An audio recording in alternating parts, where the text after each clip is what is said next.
माळी जेऊ ते नेले तेऊ ते निवांतची गेले, तशी अनाग्रही वृत्ती साधकाची असावी. मिरचीला पाणी देऊन झालं की तो कांद्याकडे पाणी सोडतो. ते पाणी असं म्हणतं का, मी उसाकडे जाईन, फार तर मिरचीकडे जाईन, कांद्याकडे अजिबात जाणार नाही म्हणतं का? नाही. अशी अनाग्रह वृत्ती साधकाची असावी. हे पाण्यापासून घ्यायचं बरं का.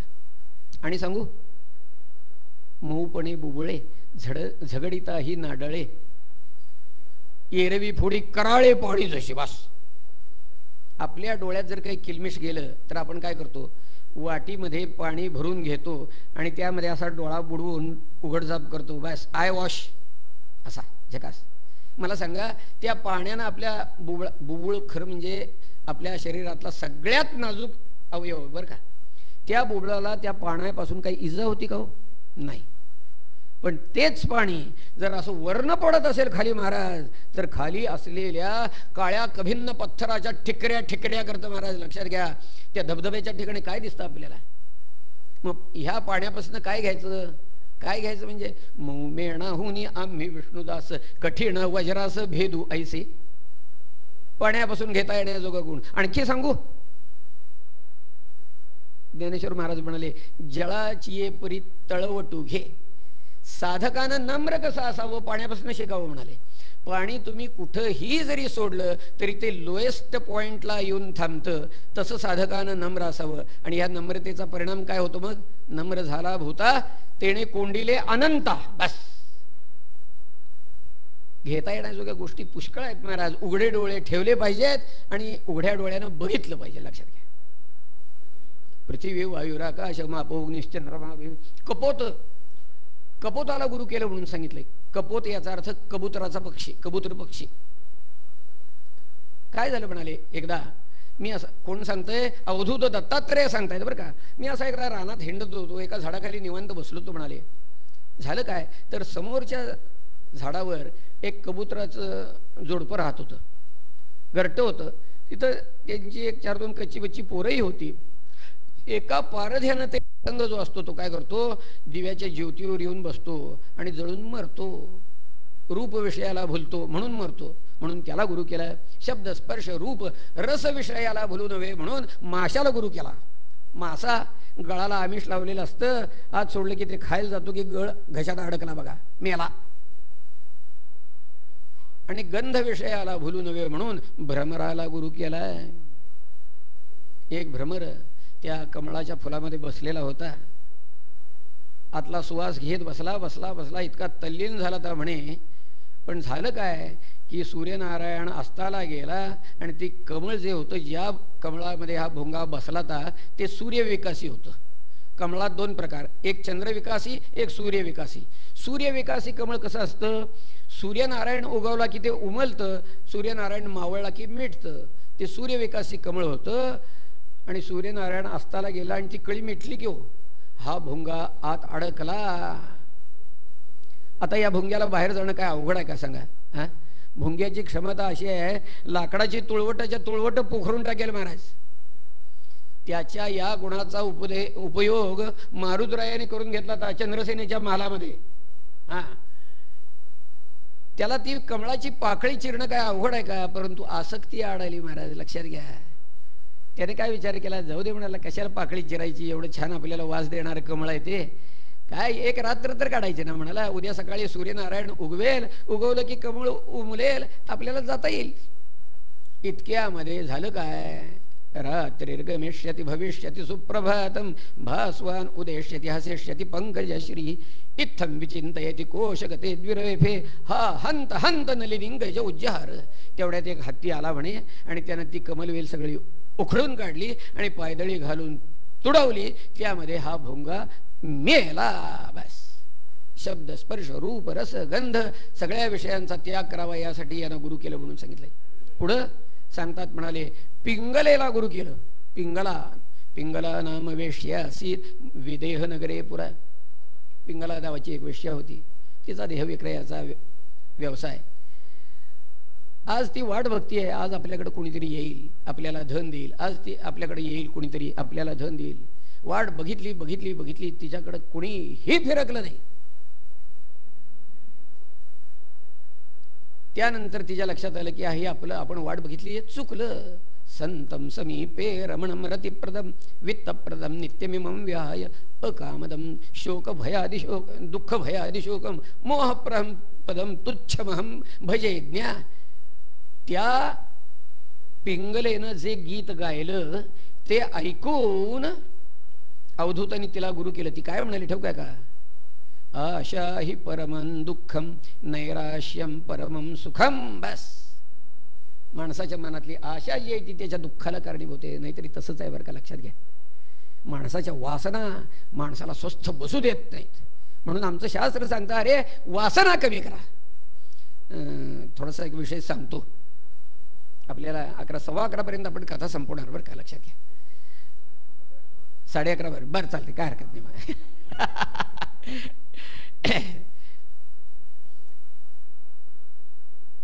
माणूस किती सुखी आहे हे बघायचं एक कोशंट सांगितलेला आहे. शोपेनहावर नावाचा एक तत्वज्ञ होता आणि त्यानं हा कोशंट सांगितलाय. तो काय म्हणतो, माणूस किती सुखी आहे कसं ठरवायचं. तो काय म्हणतो की माणसाला मिळालेले सुखोपभोग जे आहेत ना ते अंशस्थानी मांडायचे. आपल्याला अपूर्णांक कसा लिहितो आपल्याला ठाऊक आहे.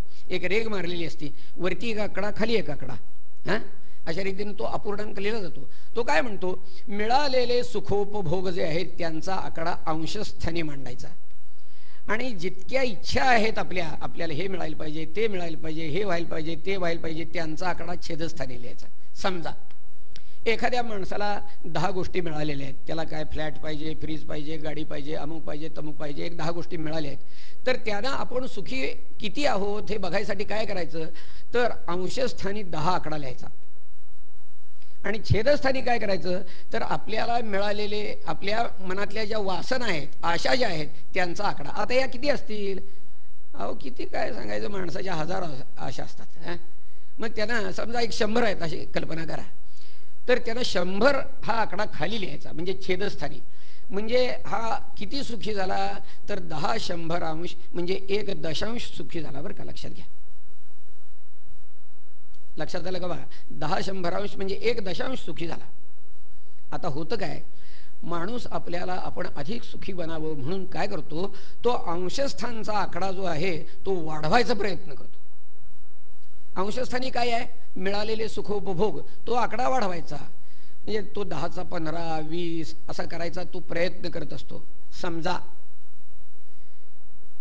त्याचा हा वरचा आकडा जो आहे तो 10चा 20 झाला, तर मानसशास्त्र असं सांगतं हा आकडा ज्या वेळेला 10 वाढतो त्यावेळेला छेदस्थानचा आकडा, वरचा आकडा जर म्हणे गणित श्रेढीनं वाढत असेल तर तळातला आकडा भूमिती श्रेढीनं वाढतो. समजा वरचा आकडा 10चा 20 झाला, 10 वाढले त्यामध्ये, तर खालचा आकडा 100चा 1000 होतो. लक्षात घ्या. म्हणजे मगाशी 1 दशांश सुखी होता, आता किती झाला हो, 20,000 अंश झालं की हो. म्हणजे अपूर्णांकाची किंमत आणखी कमी झाली. तेव्हा सुखी व्हायचा हा योग्य मार्ग नाही आहे बरं का, लक्षात घ्या. ज्याला सुखी व्हायचं असेल त्यानं काय करायला, आमचं शास्त्र सांगतं बरं का. गीता सांगते, म्हणाली बाह्य स्पर्शेषु असक्तात्मा विंदती आत्मनीयत सुखम स ब्रह्मयोग युक्तात्मा सुखम अक्षयमाश्नोते. बस, माणसानं वरचा आकडा तसाच ठेवावा म्हणाले बरं का.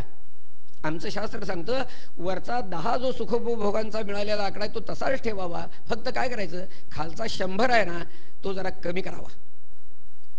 समजा आम्ही तो 100च्या ऐवजी 50 करण्यात जर यशस्वी झालो तर आता आम्ही किती सुखी आहे ठोक आहे का. 10 50 अंश म्हणजे 1 पंचमांश, मग अशी 1 दशांश, आता आम्ही डबल सुखी झालोय. लक्षात घ्या, 1 पंचमांश सुखी झालोय. हाच आकडा जर आम्ही 20 पर्यंत आणला, वरचा 10 तसाच ठेवायचा, त्याला हात लावायचा नाही, तर 10 विसांश एवढे सुखी म्हणजे 1 द्वितीयांश सुखी झालोय बरं का. मग अशी 1 दशांश 1 पंचमांश नव्हे, आता 1 द्वितीयांश.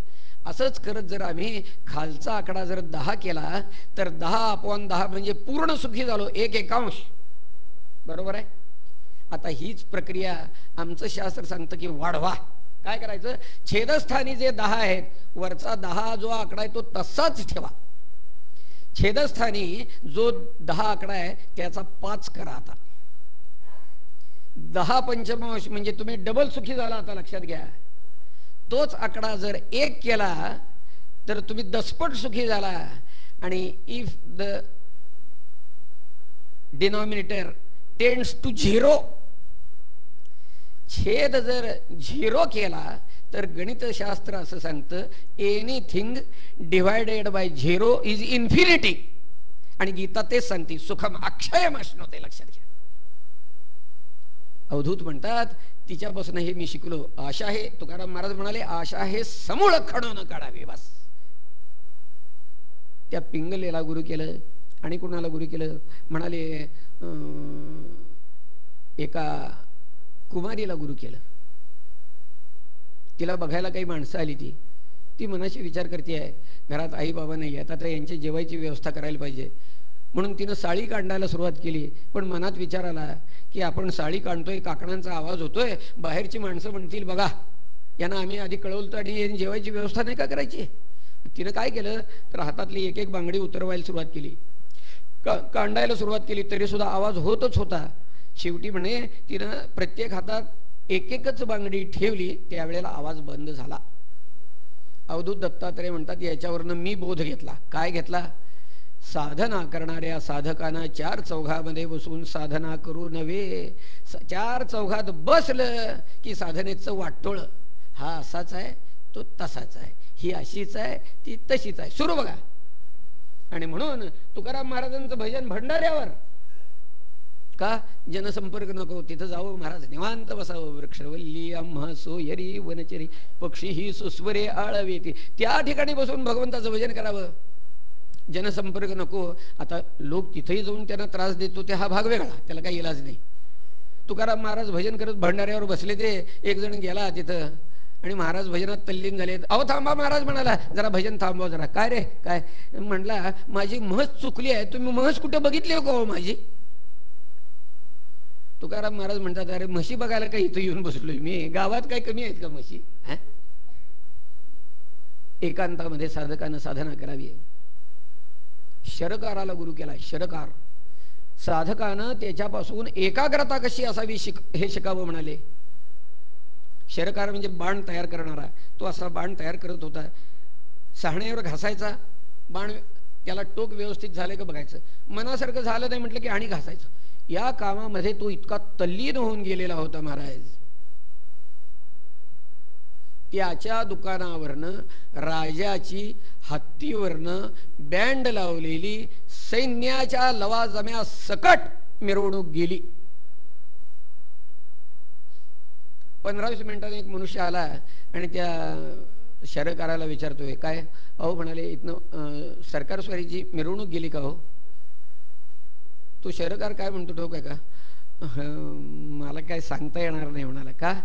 मी माझ्या कामात एवढा गर्क होतो. मला लक्षात ठेवा, राजाची बँड लावून हत्तीवरनं सगळी मिरवणूक समोरनं गेली आहे, केवढा दंगा झाला असेल.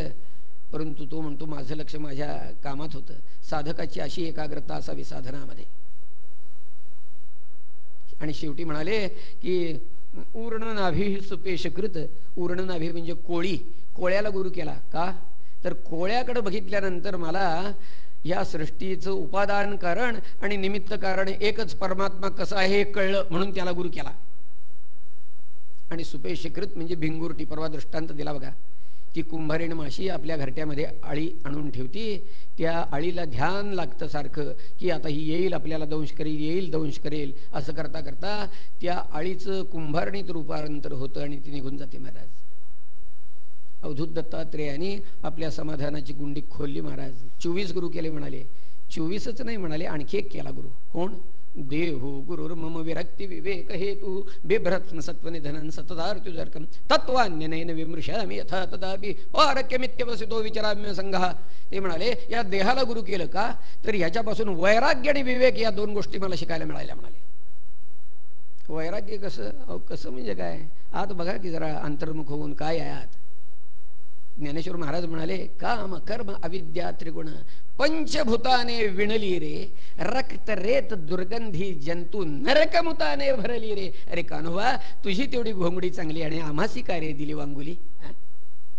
ही अशी ही घोंगडी आहे महाराज. आत बघाल तर वैराग्य येतं. आणि वैराग्य काय येतं ठाऊक आहे का? तर आमची इंद्रिय इतकी जबरदस्त आमची ओढाताण करतात, ज्याला कुत्तर ओढ म्हणतात ना, अशी ओढ करतात.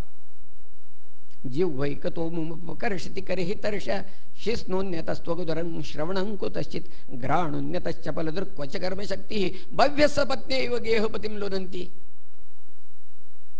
ही इंद्रिय आमची ओढाताण करतात, हे बघून मला वैराग्य आलं म्हणाले. आणि विवेक का? ओ नर करणी करे तो नरका नारायण हो जाता आहे, हे ह्याच नरदेहामध्ये कळतं महाराज, बाकी कुणाला कळत नाही, लक्षात घ्या. म्हणून देहाला गुरु केला. अशा तऱ्हेचा हा विषय अवधूतांनी सांगितलेला आहे. यानंतर मग पुढं भागवतकारांनी एकादश स्कंधामध्ये बद्ध आणि मुक्त कोण यांची लक्षणं सांगितली आहेत. भगवान सांगतायत उद्धवाला, म्हणाले उद्धवा लक्षात ठेव, मनुष्य तसं बघायला गेलं तर तो बद्धही नाही आणि मुक्तही नाही, परंतु अविद्येचा खोटा बंध जीव आपल्या माथी मारून घेतो म्हणून तो बद्ध होतो म्हणाले. खोटा बंध, बंधनाचे प्रकार दोन आहेत बरं का. एक फिजिकल बंधन ज्याला म्हणता येईल असा एक भाग आहे, अगदी हातापायात बेड्या घातलेल्या आहेत असं समजा. परंतु दुसरा एक बंधनाचा प्रकार आहे की ते मानसिक बंधन आहे, लक्षात घ्या. कुणीही बांधलेलं नसताना सुद्धा हा बद्ध आहे, लक्षात. एक 2-3 उदाहरणं देतो म्हणजे लक्षात येईल. ज्ञानेश्वर महाराजांनी 6व्या अध्यायात दिलेलं आहे उदाहरण. म्हणाले शुकाचेनी अंग भारे नलिका भोविन नली येरी मोहरे तेणे उडावे परी न पुरे मनशंका. पोपट कसा पकडतात ठाऊक आहे का?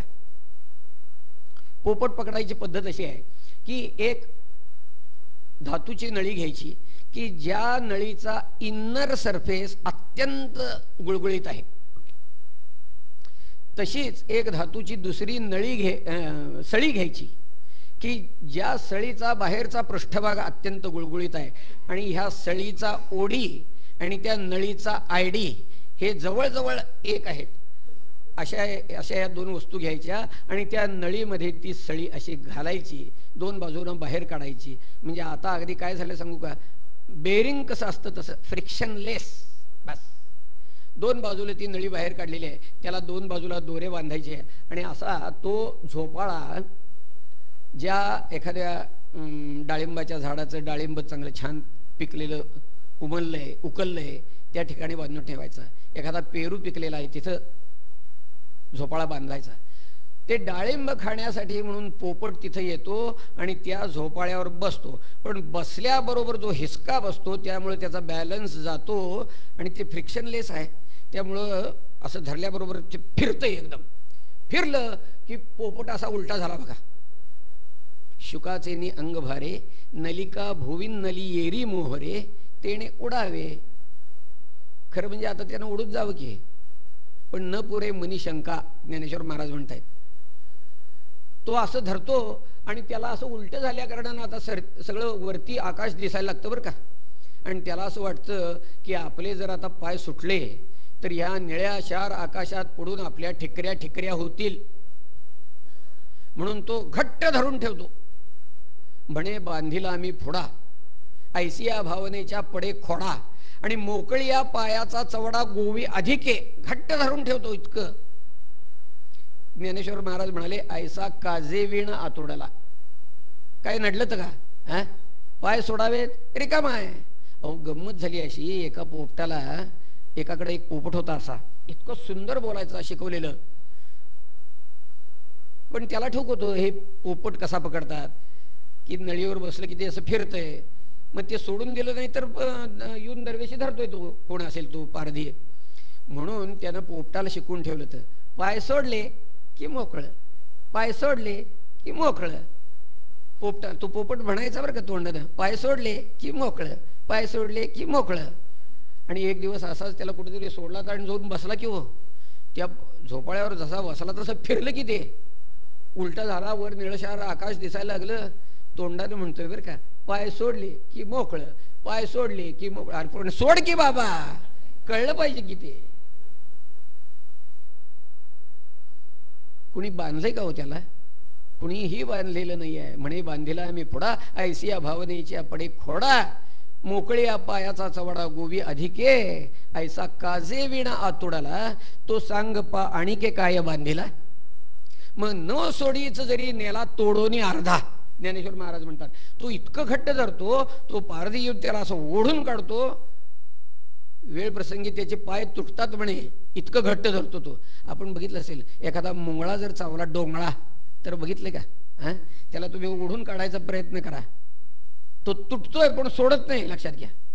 तसं पोपटा अडकला. कुणी बांधलंय हो त्याला? कुणी बांधले? मनाचं बंधन आहे, लक्षात घ्या, मनाचं बंधन आहे. माकडं कशी पकडतात ठोक आहे? ज्या ठिकाणी माकडांचा वावर असतो तिथं जमिनीत एक खड्डा काढायचा आणि अरुंद तोंडाचं, अरुंद उंच तोंडाचं एक गाडगं घ्यायचं, सुरई म्हणा थोडक्यामध्ये. ते अगदी वरच्या काठापर्यंत खड्डा काढून ती सुरई त्यात पुरून ठेवायची घट्ट, आणि त्या सुरईमध्ये आत फुटाणे टाकायचे. माकडं येतात, इकडं बघ तिकडं बघ, इकडं बघ तिकडं बघ, बघतात, वास येतोय फुटाण्याचा. फुटाणे म्हणजे जीव की प्राण होते त्या आत हात घालते, मूठभर फुटाणे घेते, पण तेवढ्या फुटाण्यावर समाधान नाही, दुसरा हात घालते आणि एक मूठभर घेते. आता जायला कुठे येते? बाहेर जायला अडकलं महाराज. फुटाणे सोडावे तर ह्याचा जीव जातोय. कुणी त्याला बांधलंय का? नाही, कुणी बांधलेलं नाही आहे. माकडे मुठीसी धरिले फुटाणे, गुंतले ते नेणे दोन्ही हात. अडकलं बघा. कुणी बांधलंय हो त्याला? आसक्ती आहे महाराज, लक्षात घ्या. आणि एक उदाहरण सांगू. गाढव, ती मुरुम टाकायच्या कामावर गाढव होती. एका वडिलाला विचारलं, अरे 200 गाढवं तुझ्याकडे आहे, ती बांधतोस कशी तू? हे बांधायला लागत नाही म्हटला. मग काय, संध्याकाळी सगळे कानाला धरून तळावर न्यायचे म्हटला. एवढी बांधायला दोरी लागत नाही म्हटला. काय करायचं? प्रत्येक गाढवाच्या पायावर असा हात फिरवायचा म्हटला. असा हात फिरवला, त्या गाढवाला वाटतंय आपल्याला बांधलं, तर रात्रभर असं उभारतंय. अहो, म्हणून तर त्याला गाढव म्हणायचं, लक्षात घ्या. रात्रभर उभारतं. मग सकाळी सोडतोच कसं? जसा संध्याकाळी असा हात फिरवला तर सकाळी असा हात फिरवायचं म्हटलं. असं फिरवलं की त्याला वाटतंय आपल्याला सोडलं, तिथनं निघतंय ते कामाच्या तळावर जाऊन उभारतंय म्हटलं. कोणी बांधले हो? कोणी बांधले नाही, लक्षात घ्या. जीव हा अविद्येचा खोटा बंध लावून घेतो, म्हणून बद्ध होतो म्हणतात. यानंतर पुढं सत्पुरुष कसे असतात ते सांगितले महाराज. कृपालुरकृतद्रोह तितिक्षुः सर्वदेहिनां सत्यसारो न वद्यात्मा समस्सर्वोपकारक कामैरहत धीर्दान्तः मृदुः शुचिः अकिंचनः. सत्पुरुषांची लक्षणं सांगितलेली आहेत महाराज. यानंतर सत्पुरुषांच्या संगतीचा महिमा सांगितलाय महाराज. सत्पुरुषांच्या संगतीचा महिमा अपार आहे. बस भागवतकार म्हणाले, तुलयाम लवेन अपि नस्वर्गम ना पुनर्भवम भगवत संगी संगस्य मर्त्यानाम किमुताशशा. अहो, सत्पुरुषांची संगत ज्यांना प्राप्त झाली त्यांची संगत सुद्धा मिळणं अवघड आहे महाराज. अहो, सत्पुरुषांची संगत इतकी आहे, त्यांच्या सान्निध्यात जो जाईल त्याला ते असं काही देतात महाराज की पुन्हा मागायची इच्छा राहत नाही महाराज. वासनेचे बीज जळून जाय तुकाराम महाराज म्हणाले. सत्पुरुषांच्या संगतीत राहिलं तर वासना शिल्लक राहत नाही महाराज. सत्पुरुषांची महती मी आपल्याला सांगतो भगवंतापेक्षा जास्त आहे बरं का, लक्षात घ्या. आपण म्हणाल काय बोलताय तुम्ही? भगवंतापेक्षा जास्त आहे सत्पुरुषांची महती. मी आपल्याला एक प्रश्न विचारतो, त्याचं उत्तर द्या म्हणजे कळेल. मला सांगा बघू, तुम्हाला रोग्या सकट रोग नाहीसा करणारा डॉक्टर पाहिजे का नुसता रोग नाहीसा करणारा डॉक्टर पाहिजे? सांगा.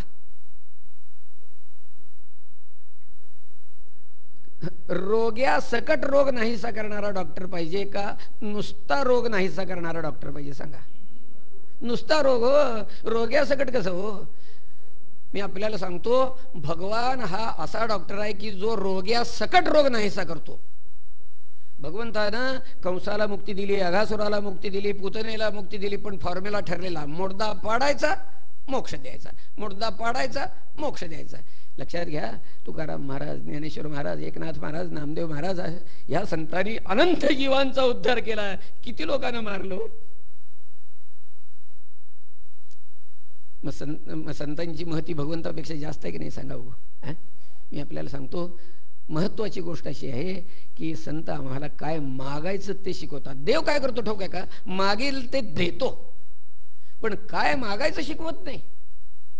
हिरण्यकशिपूनं काय मागितलं ते ब्रह्मदेवाने दिलं. अरे पण यानं तुला अमरत्व मिळणार नाही हे सांगितलं नाही, लक्षात घ्या. एकानं तपश्चर्या केली, देव प्रसन्न झाला. मग काय मागितलं त्यानं? मी ज्याला हात लावीन त्याचं सोनं व्हावं. तपश्चर्या